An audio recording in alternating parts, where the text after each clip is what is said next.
on the Oklahoma City Thunder. And you saw something from the Thunder that may intrigue us. What's going on?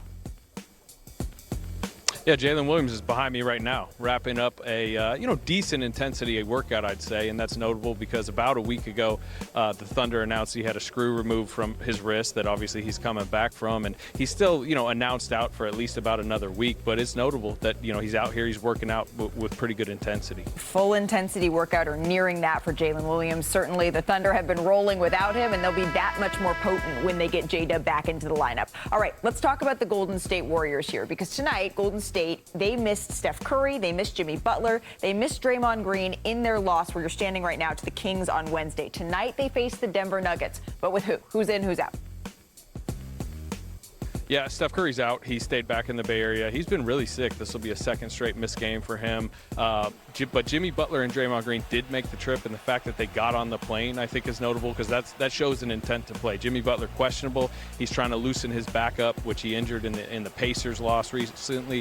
And then Draymond Green's probable. It's clear, like I said, him being on the trip shows those two are trying to play, but there is a late addition to the injury report. Al Horford is questionable with foot soreness. Okay, Al Horford, a late addition now to this injury report that is already piling up here for the Golden State Warriors, who will be without Steph Curry for this game against the Denver Nuggets. Slater, thank you. We always appreciate the time. The Warriors, they have been significantly better, of course, when Steph plays than when he doesn't over the last 6 seasons, as you can see here. So the Warriors, they have a tall task tonight without Steph. They're 1-4 on the road already. Richard, how concerning is this going into their 10th game of the season? I am not concerned about the Warriors now. I am concerned about if they end up in that 6, 7, 8 spot. Sure. If they have a good seed and they are healthy, they can make a serious run. If they put themselves in that tough spot of that 6, 7, 8, and you're going against Denver, you're going against OKC, I know they're confident and they got champions and they believe they can do it. But that's what I worry about now when I see them missing games and guys kind of sliding down. If they're in that spot, that's going to be difficult. Well, we didn't expect Jimmy, Steph, and Draymond, and even Al Horford to play 82 games. I don't even expect them to play close to 70 games, right? But this is now where the stage is set for the young guys and whether if they ready to dance or not. So I'm looking at a Jonathan Kuminga who's having a career year right now, 17.7 rebounds. Moses Moody, he's been playing exceptionally well. You have Pajemski. Now is those times where not only do you show it shows up for us your individual numbers, but those numbers got to have results into win. Well, on the other side, the game that the Nuggets and the Warriors played to start the season, we were on that broadcast. Yes. Yeah, and it was awesome. That overtime game, it was absolutely electric. That's when Aaron Gordon had 51 points. They have been quietly dominating the season. It's behind Nikola Jokic, who's averaging a 24, 13, and 12 triple-double for the season. Is that the most impressive part for the Nuggets in this 5-2 start? Well, what are you looking at here, Tim? Joker's always the most impressive part about the Nuggets, but he's playing the exact kind of basketball he wants to play. He doesn't want to have to average 30-plus points per game, right? He wants to facilitate. He wants to spread the ball around. He's trusting his teammates. He believes in his teammates. Field goal attempts down, assists up to a league-leading level. I talked to J.J. Barea, new Nuggets assistant coach. He said Joker's the best passer he's ever seen. Mi amigo Jose Juan played with Jason Kidd, played with Luka Doncic. So forget the best passing big man in NBA history. Best passer in the league, bar none right now. Oh, he's definitely the best passer in the league. I'll push back a little bit on J. Kidd. I'll push back on a little bit. Sorry, big fella.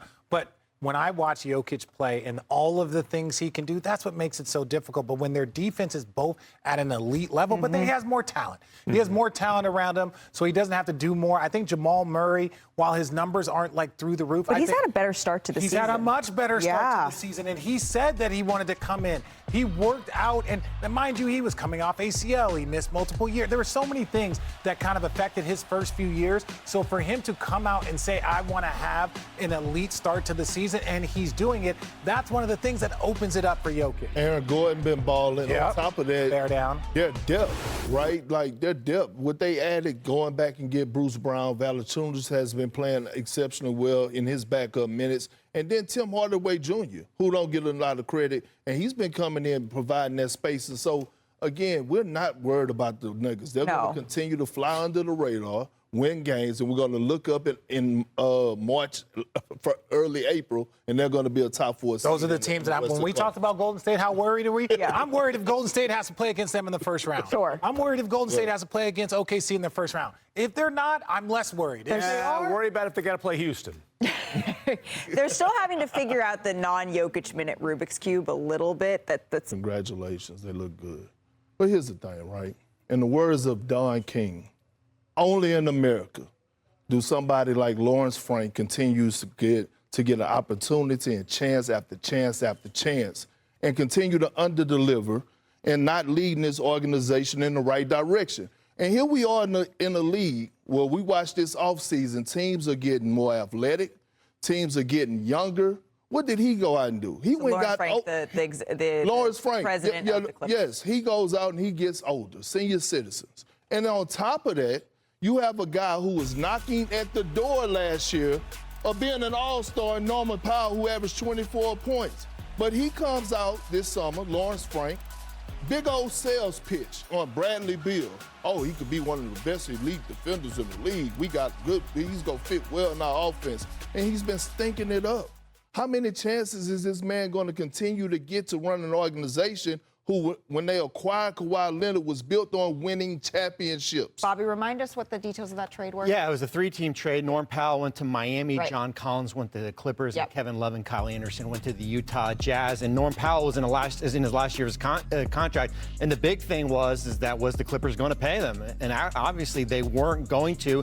And he gets shipped to Miami, and they get more size with John Collins. But that, through 9 or 10 games, has backfired on the Clippers right now, Richard. Well, and that's what they were trying to say is like, hey, are we going to pay him all that money? Now, if I'm in Clipperland and I'm Powell, yes, you're going to pay me my money. I am a young kid. I am younger than all of your other stars. I'm going to be a future all-star when you look at Norman Powell. Yes, is he on the older side of his younger prime? But he has proven who he is. That's the scoring punch you needed when you were going to possibly miss time with Kawhi, when James Harden is a little bit older and more of a playmaker at this point. So to switch those two, John Collins, and then obviously with the idea that they were going to get Bradley Beal, I'm sorry, if you got the richest owner and there's obviously some things going on about how money is used in that organization, all I'm going to say is I'm not looking for a team-friendly deal. Pay me my money. So if that was their excuse, money, that's not about championship play. I will say this, looking at this Clipper team through the first 2 weeks, it reminds me of a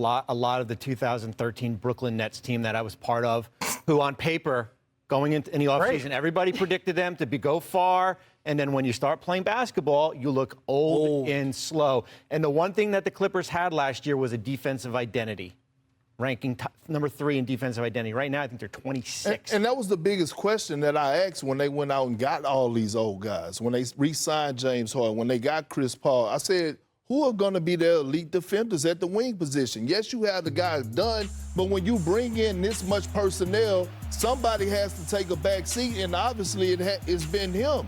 And so, again, this is not Lawrence Frank, has the Clippers been relevant in getting regular season wins? Absolutely. But you don't go out and put up this whole campaign and what everybody was doing to get Kawhi Leonard just to win regular season Are you games. pointing a baby hair brush at me? Yeah, I was laying my baby hairs. I was laying my baby hairs down. I think that health is a big piece of this, right, for the Clippers. They've been without Kawhi Leonard. He's been dealing with an ankle injury for the last couple of games, and it's going to be interesting to see if he's going to be able to give it a go this weekend. Because at first you thought, okay, maybe he just needed a little time. He looked